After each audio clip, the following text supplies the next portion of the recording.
Hello students, welcome to Gurukulam Jyoti, a channel dedicated for the chemistry and other subjects.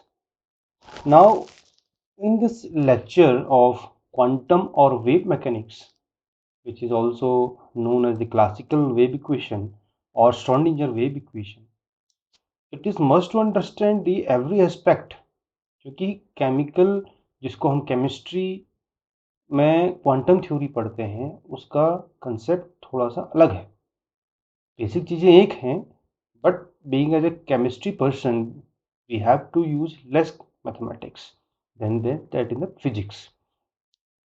This lecture is very beneficial for the person who is preparing for NET, GATE, JAM, and in this is also used in different BSc and MSc courses as well. काफ़ी help करेगा ये lecture आपको। हो सकता है थोड़ा lengthy बने lecture. देखते हैं क्या क्या स्थिति हमारे सामने आती है। हम जानते हैं कि जो वेव इक्वेशन है उसके लिए श्रोडिंगर ने 1926 में एक इक्वेशन दी थी जिसको वेव इक्वेशन जिसको हम बोल रहे हैं। We have already said that there is a state where any particle moves or propagate from one end to the another, क्योंकि इसमें पार्टिकल का मूवमेंट है, इलेक्ट्रॉन का मूवमेंट है। अब वेव हो रही है तो वो मूवमेंट होगा in wave motion. For example अगर हम मान लेते हैं, कोई कंसिडर करते हैं, by consideration we can say that if we are putting any wave, if you are getting any wave from stationary state, कैसे मिल सकता है हमें कोई वेव? अगर हम किसी वॉल पे किसी एक नेल को लगाएं और उस पर एक रस्सी बांध दें, स्ट्रिंग बांध दें, and we will just hand just throw it in different way, तो अगर पकड़ के हम जस्ट हिलाएं उसको तो वो एक वेव के फॉर्म में कन्वर्जन हो जाए। तो स्ट्रोडिंगर ने वही उस प्रकार का वेव प्रोड्यूस हो रहा था, उस वेव का एप्लीकेशन किया एटम की वेव मॉडल को समझाने के लिए। और स्ट्रोडिंगर ने अपने मॉडल में एटम के वेव मॉडल में जो एनर्जीज हैं, द डिस्क्रीट एनर्जी लेवल्स, या जो जो ऑर्बिटल्स हैं, बोहर द्वारा जो ऑर्बिटल्स डिस्क्रीट एनर्जी लेवल्स और ऑर्बिटल जो प्रपोज किए थे उसको एक नई मैथमेटिकल फंक्शन से रिप्लेस किया जिसको बोला गया साई। अभी तक बोहर ने बात रखी कि the electron is circulating around the nucleus in a circular path, but that concept has been replaced by the wave function, that there is a certain area where the probability of finding of an electron is maximum, because Heisenberg uncertainty principle and dual behavior of the electron given by the de Broglie also explains, and especially the quantum theory also explains, that if the energy is provided that is an absorption or emission will be always in the packets of energy। तो electron के dual behaviour से इतना confirm हो गया कि electrons are always behaves as a wave nature. अब उस wave nature की बेसिस पे स्ट्रोडिंगर ने उस वेव मॉडल को जो कि बोहर ने दिया था, जितने भी एनर्जी लेवल्स हैं, ऑर्बिटल्स के लेवल्स हैं, उसको एक फंक्शन से डिप्लेस कर दिया जिसको बोला गया Sai. Sai is the state of that system that can be in x-axis, in y-axis, in z-axis, in a particular time t। किसी निश्चित समय पे भी ये बातें हो सकती हैं, which are related to the probability of finding of an electron at various places around the nucleus, क्योंकि हम न्यूक्लियस की चारों तरफ की बात करते हैं। अब हम बात करते हैं, कंसिडर करते हैं एक सिंगल वेव मोशन को।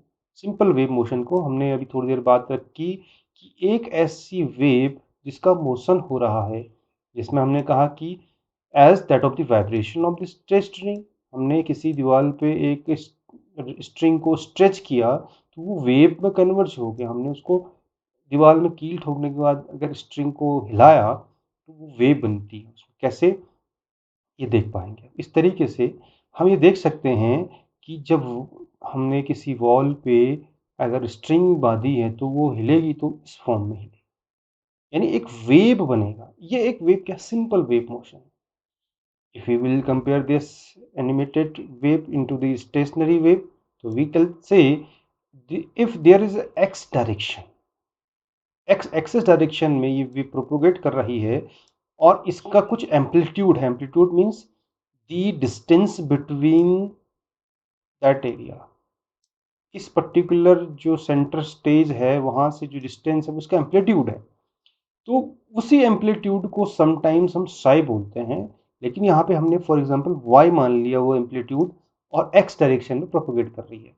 Late y be the amplitude of the vibration at any point whose coordinates is x at time t. This is the function y, which is known as amplitude propagating in x direction at the time t. The equation for such a wave motion, अगर इस तरीके का जो कोई wave motion जिसको हम बोलते हैं सिंपल वेव मोशन है, उसके लिए वन डायमेंशन में अगर वो वेव प्रोपोगेट कर रही है, हम देख पा रहे हैं कि ये प्रोपोगेशन इस वेव का सिर्फ और सिर्फ वन डायरेक्शनल है, वन डायमेंशनल है।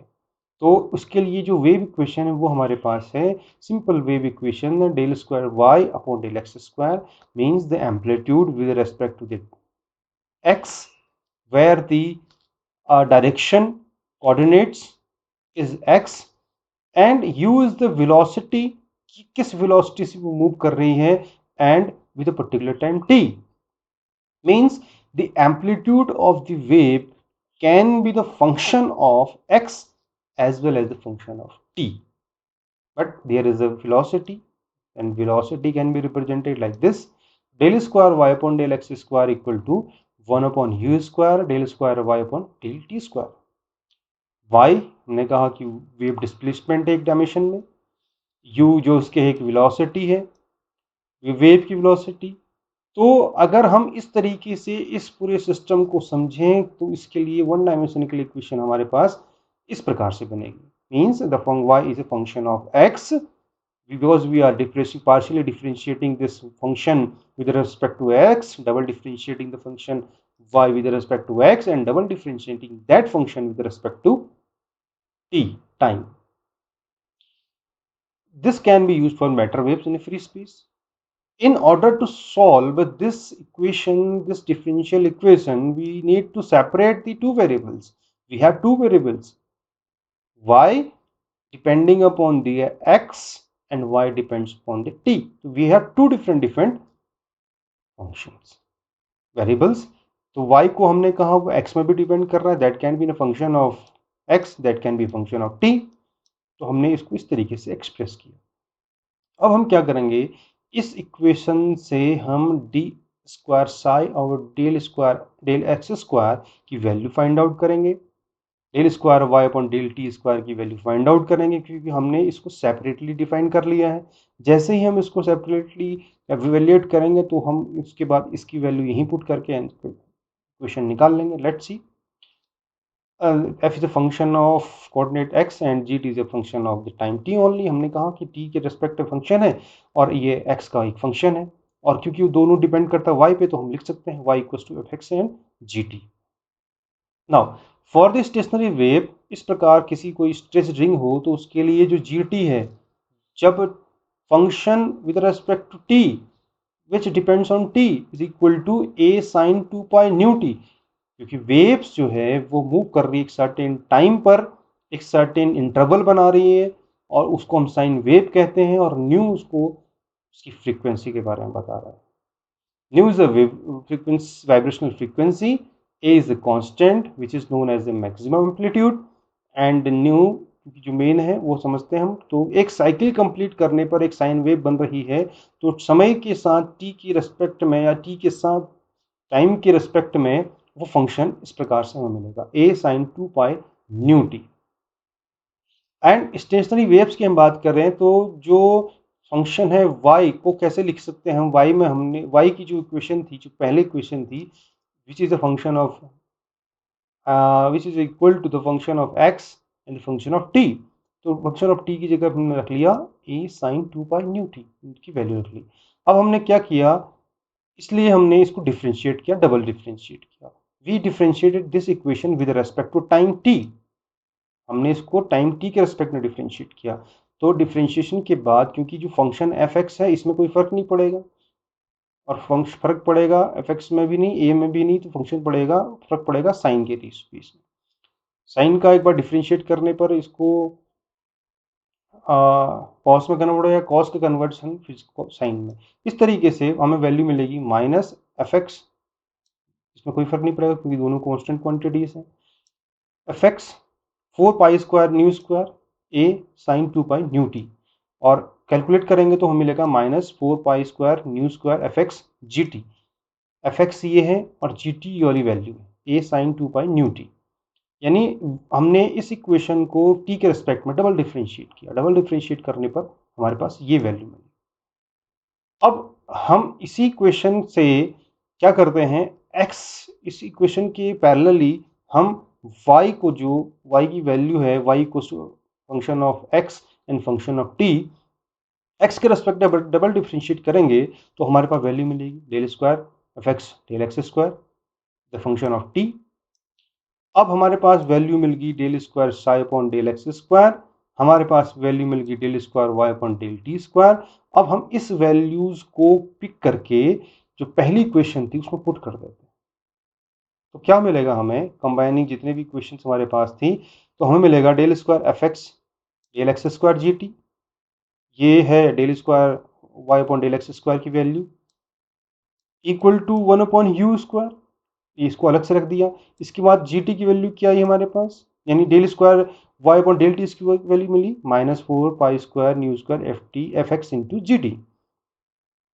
जी टी से G T cancel out, we will get del square F x upon del x square equal to 1 upon 4 pi square minus already आगे से आ गया upon U square F X. अब ये हमारे पास सभी को इक्वेशन को कंबाइन करके मिल गई। हम जानते हैं जो वाइब्रेशनल न्यू है, यानी जिसको हम बोल रहे हैं यहाँ पे, उसका u के साथ वेलोसिटी के साथ एक रिलेशन है, u equals to nu lambda, या हम कह सकते हैं vibrational frequency equals to c upon lambda हम बोलते हैं। c यहाँ पे हम u बोला velocity of wave, lambda is the corresponding wavelength.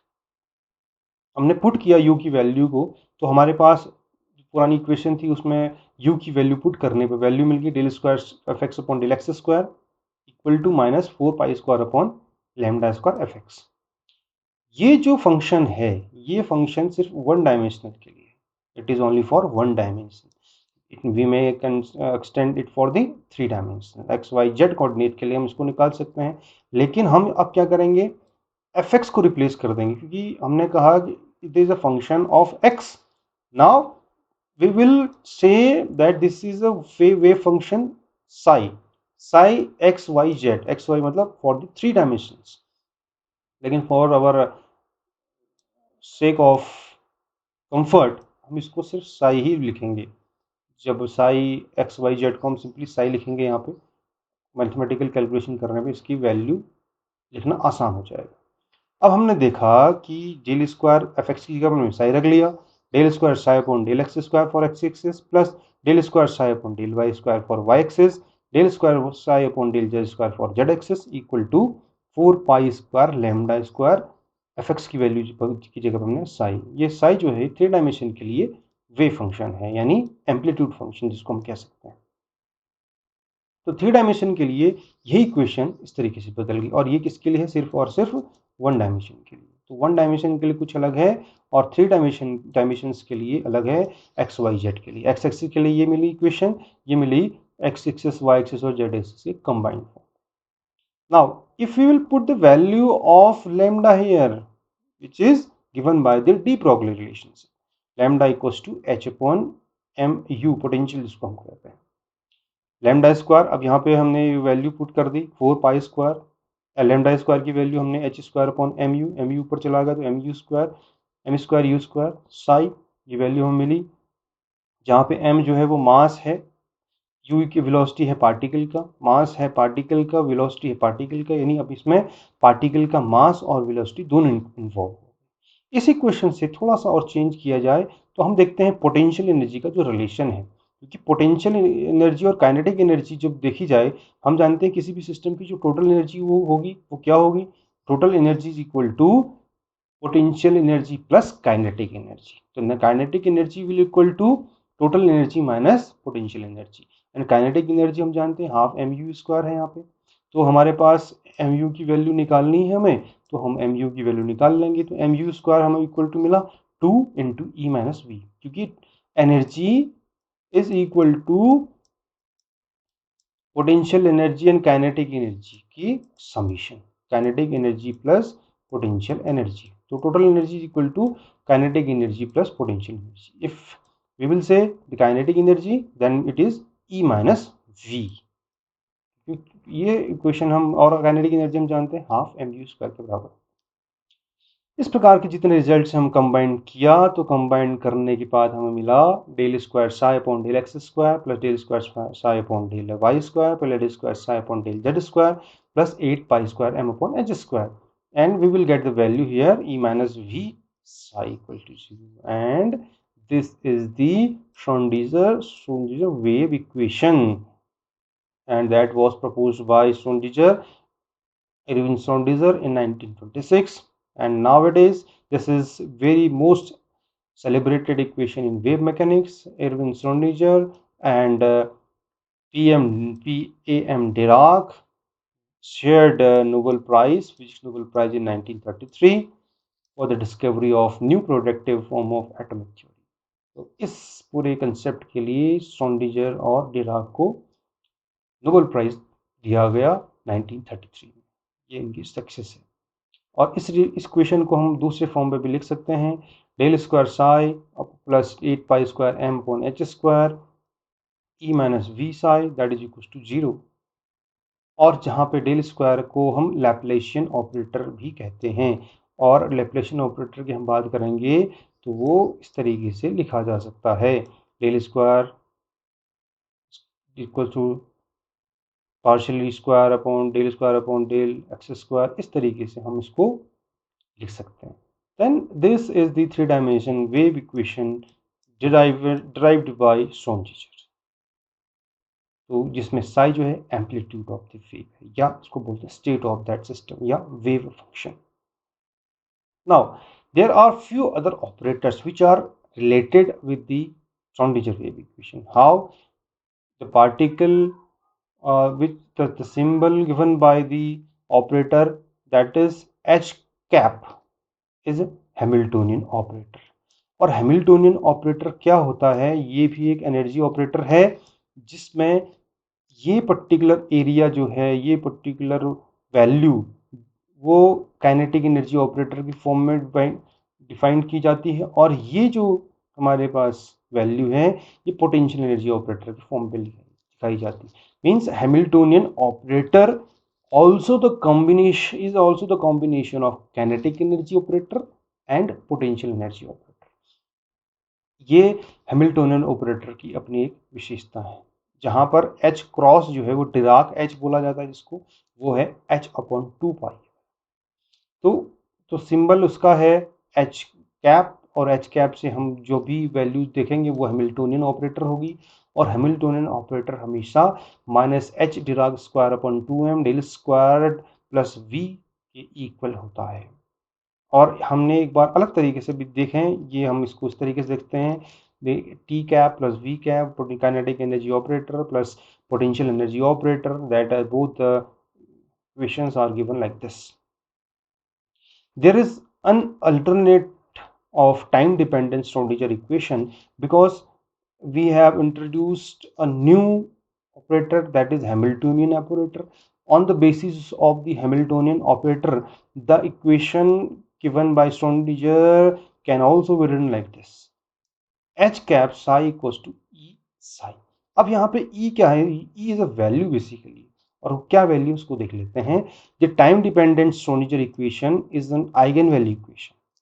क्यों eigen value equation? Eigen value equation क्यों है? क्योंकि इसमें एक आइगन वैल्यू मिल रही है हमें। वो आइगन वैल्यू कौन सी है? इस फॉर्म में एनर्जी है। कैसे?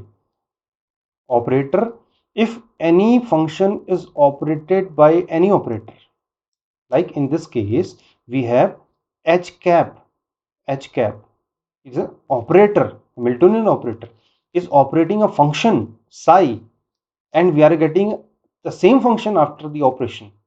We are getting the same function after the operation with a value that value is known as eigenvalue or eigennumber.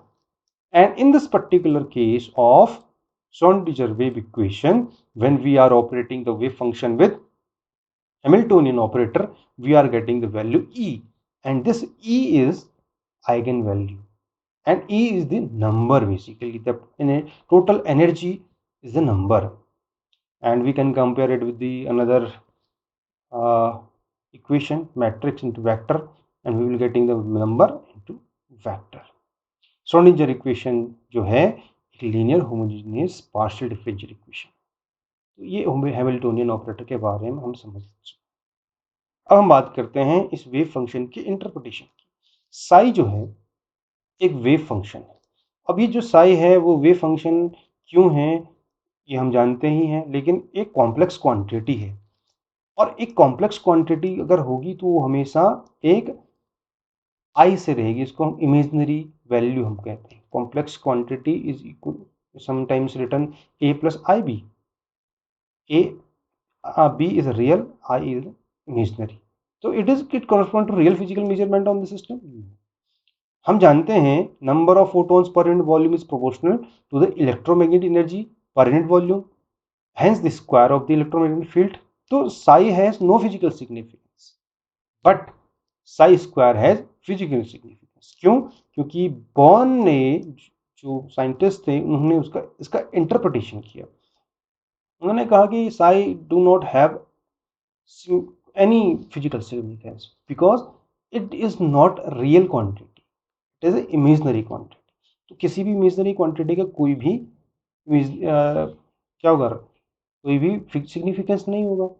तो इसीलिए हमने ध्यान दिया कि हमने कहा कि अगर इसी प्रकार से अगर इसका स्क्वायर करते हैं हम, number of photon per unit volume is proportional to the, अगर हम याद रखें कि फोटोन के केस में कि जो नंबर ऑफ फोटोन्स है पर यूनिट वॉल्यूम वो इलेक्ट्रोमैग्नेटिक एनर्जी के पर यूनिट वॉल्यूम की अगर हम बात करें प्रोपोर्शनल होते हैं, तो hence to square of electromagnetic field strength, तो मैग्नेटिक फील्ड स्ट्रेंथ का स्क्वायर तब सिग्निफिकेंस बना उसका। तो यहाँ पे सिग्निफिकेंस की हम बात कर रहे हैं, तो probability of finding of an electron in particular एक एरिया में न्यूक्लियस के चारों ओर, जहाँ पे एक उसकी पोजीशन है यानी एक्स एक्सिस का कोई कोऑर्डिनेट है एक पर्टिकुलर टाइम टी पे, तो हमेशा इक्वल होगा साई स्क्वायर के। एंड साई स्क्वायर में भी एक वैल्यू रहती है इमेजनरी, दूसरी रहती है रियल साइज, क्योंकि ये इसका कॉम्प्लेक्स कॉन्जुगेट है, लेकिन हमने इसका एम्पलीट्यूड लिया हुआ है। Means we are not talking about the negative aspect of that function, we are getting the positive value. That means the psi square is having the physical significance that it is the probability of finding of the electron around the nucleus. Nucleus के चारों तरफ electron के मिलने की probability को ये बता रहा है। Is the probability per unit length, it is real as required for the probability distribution, क्योंकि ये रियल वैल्यू है, आई इसमें इमेजनरी वैल्यू नहीं है कोई भी, ये प्रोबेबिलिटी डिस्ट्रीब्यूशन के लिए रिक्वायर्ड होती है। Total probability of finding a particle between a and b, अगर हम हमारे पास एक इक्वेशन है ये ए और बी के बीच में अगर प्रोबेबिलिटी हम फाइंड आउट करें कि क्या मिलने की संभावना है, तो हम देखते हैं summation a to b psi x t x particular time t with respect to this particular distance of these x will always tend to equal to a to b. It's the integration psi xt का square and this is in amplitude. तो ये हम समझते हैं कि ये हमेशा ये जो वैल्यू आएगी प्रोबेबिलिटी की वो हमेशा प्लस में आएगी, हम और हमेशा मैक्सिमम प्रोबेबिलिटी कितनी होगी, अगर मिल गया तो वो 1 probability. If we will say yes, this is the another one normalization की हम बात करते हैं and we can say the function is normalized or not। इसके लिए हम देखते हैं कि टोटल प्रोबेबिलिटी पार्टिकल की to somewhere it should be only 1, हमेशा एक ही होगी। तो इसलिए जो साई स्क्वायर है इलेक्ट्रॉन मिल गया वो सिस्टम नॉर्मलाइज हो गया, तो उसकी वैल्यू हमेशा इक्वल होगी 1 के, क्योंकि साई स्क्वायर क्या है, प्रोबेबिलिटी है। We have just covered every area minus infinity to infinity, the integration is there, and this integration saying us that the probability is always equal to 1। Normalized, this function should be normalized when the psi square is always equal to 1. इसीलिए हम कहते हैं कि वो normalisation की condition है जब उसके इक्वल 1 आता है। तो कोई भी फंक्शन जो ऑबे करता है इस कंडीशन को ऑबे करता है, तो उसको हम कहेंगे कि that function is normalised. Now suppose we have a solution to the Schrodinger equation that is not normalized, then we can calculate the normalization integral. How? By putting the value of psi and psi square here. इससे हम normalise कर सकते हैं उसको। जो normalise करने के बाद जो वैल्यूज हमें मिलेंगी, उस वैल्यू को हम जो नैन की वैल्यू हमें मिलेगी, अगर एक वैल्यू आ रही तो it is good. We can not say that it is already normalised, it is not normalised, हम नहीं कह सकते। अगर हमारे पास n की वैल्यू जो आ रही है उसको हम फंक्शन में के रूट में हम लिख लेते हैं 1/√n, and this is normalised. Rescale the wave function और उसको हम नॉर्मलाइज करते हैं। इस तरीके के जो क्वेश्चन है इसको हम दूसरे लेक्चर में पढ़ेंगे कि किसी भी फंक्शन को कैसे नॉर्मलाइज किया जाता है। और फंक्शन कोई भी है तो डेफिनेटली हम क्या करेंगे, उसको इसका स्क्वायर रख लेंगे, क्योंकि दो फंक्शन है उसका स्क्वायर कर लेंगे, इंटीग्रेशन कर लेंगे पर्टिकुलर रेंज में, तो जो वैल्यू हमें मिलती है उसको हम फर्दर उस फंक्शन में पुट करेंगे और we will get the value. And this is the case where the new function is normalised to 1, क्योंकि ये जो फंक्शन है वो नॉर्मलाइज कहा जाएगा कब, जब हम n की वैल्यू यहाँ पे पुट कर देंगे। अगर ये नॉर्मलाइज है, n की वैल्यू 1 है, तो definitely psi x psi t, there is no problem. But if the n की वैल्यू इज समथिंग डिफरेंट, तो वो उस तरीके से नॉर्मलाइज किया जा सकता है। This works because any solution to the Schrodinger equation multiplied by a constant remains a solution, because Schrodinger equation is a linear and homogeneous equation। इसकी हम बात करें नॉर्मलाइजेशन। कंजर्वेशन ऑफ प्रोबेबिलिटी की बात करते हैं। If the born interpretation of the wave function is correct, मान लेते हैं जो बॉर्न ने इंटरप्रिटेशन दिया था वो सही है, तो इसका मतलब है कि जो नॉर्मलाइजेशन इंटीग्रल है वो टाइम के इंडिपेंडेंट होना चाहिए, क्योंकि वो बोलता है कि प्रोबेबिलिटी है, कभी भी मिलेगा तो सही, इलेक्ट्रॉन न्यूक्लियस के चारों तरफ। Normalisation integral must be independent of time and can always be chosen to be 1, क्योंकि वो हम मान रहे हैं कि मिल गया है इलेक्ट्रॉन, प्रोबेबिलिटी 1 है, तो वो नॉर्मलाइज कंडीशन है। तो वो जो वैल्यू हमें मिल रही है, अगर हम उसको कांस्टेंट बोलते हैं, इसका मतलब प्रोबेबिलिटी कंजर्व्ड है। Total probability for particle to somewhere should always be 1, we have already said that. if एक है तो मैक्सिमम प्रोबेबिलिटी 1 में से है, we can say the electron is now in our position, electron मिल चुका है न्यूक्लियस की चारों तरफ। We can prove that this is true for physical relevant wave function using the Schrodinger equation, और इस प्रकार से हम बॉर्न के इंटरप्रिटेशन को कंस्टेंटली चेक कर सकते हैं। ये एक अलग इक्वेशन हमारे पास है जो कि टाइम डिपेंडेंट है, टाइम इंडिपेंडेंट है। तो टाइम इंडिपेंडेंट इक्वेशन को हम इस तरीके से लिख सकते हैं, क्योंकि हमने कहा कि टाइम इंडिपेंडेंट होना चाहिए, बॉर्न का इंटरप्रिटेशन अगर सही होती है, then this value the psi square dx value should always be equal to constant. Now there are few boundary conditions for the wave function, कि भाई हम बात करते हैं कि दैट फंक्शन कोई है तो उसकी वो कंटिन्यूस होना चाहिए, वो सिंगल वैल्यूड होना चाहिए। अगर श्रोडिंगर इक्वेशन की बहुत सारे सॉल्यूशंस आते हैं तो वही सॉल्यूशन एक्सेप्टेबल हैं जो कुछ कंडीशन को फॉलो करते हैं। तो कौन कौन से हैं, कि वो फंक्शन, ऐसा फंक्शन जो कंटिन्यूस है, सिंगल वैल्यूड है, और फंक्शन ऑफ बोथ और एक्स एंड टी है, तो हम कहते हैं कि वो एक्सेप्टेबल है, वो सॉल्यूशन एक्सेप्टेबल है।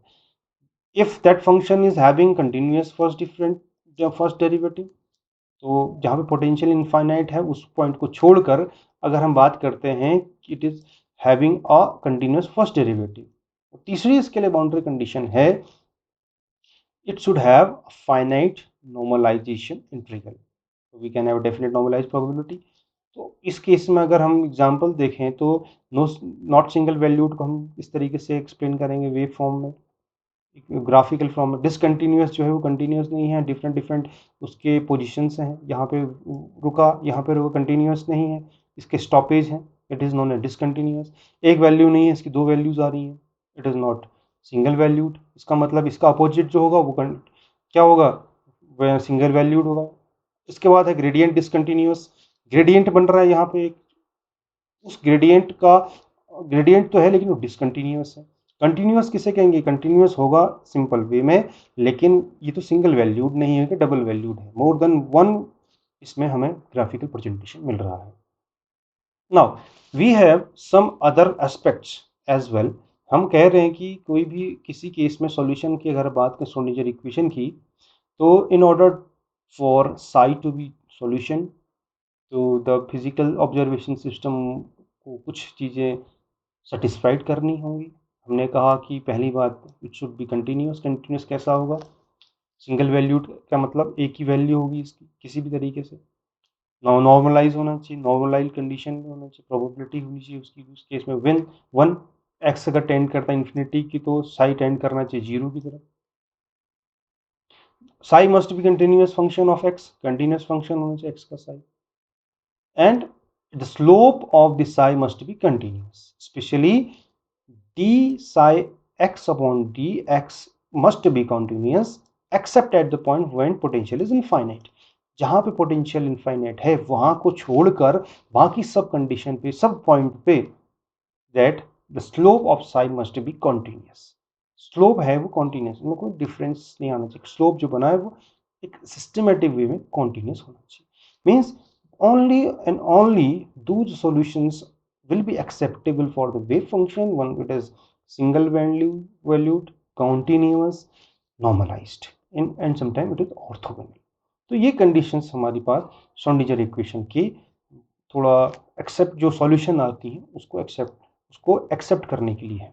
These are some graphical representation which can help to understand whether that function is continuous or not।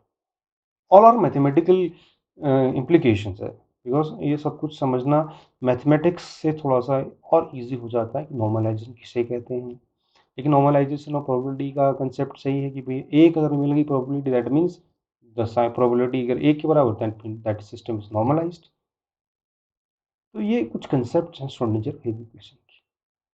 Okay, if you like this content, press the like button, share it, subscribe the channel Gurukul of Jyoti। If you have any doubts, you can clear your doubts by typing your question on the comment section. I will try to give the answer in stipulated time. Thanks for watching.